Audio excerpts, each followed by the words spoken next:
श्री स्वामी समर्थ. जय जय स्वामी समर्थ. आज आपण 12 राशीप्रमाणे स्वामी समर्थांची शीघ्र फलदायी उपासना कशा प्रकारे केली जाते ते पाहूया.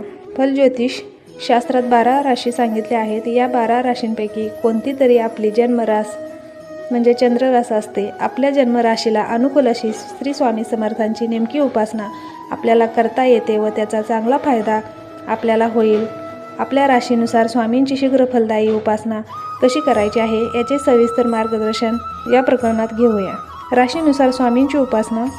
प्रत्येक राशीसाठी स्वामींची उपासना पुढे दिलेली आहे. स्वामींची उपासना जन्म राशीनुसारच करायची आहे. राशी स्वामी यांचा काही त्रास असल्यास स्वामींची भक्ती केल्यावर, उपासना केल्यावर हा त्रास निघून जाईल. त्यासाठी मुद्दाम येथे अन्य स्वामी उपासनेबरोबर राशीनुसार स्वामी उपासना देत आहेत. आपल्या कुंडलीत चंद्र ज्या राशीत असेल ती आपली जन्मरास बघून स्वामी उपासना करायची आहे. राशी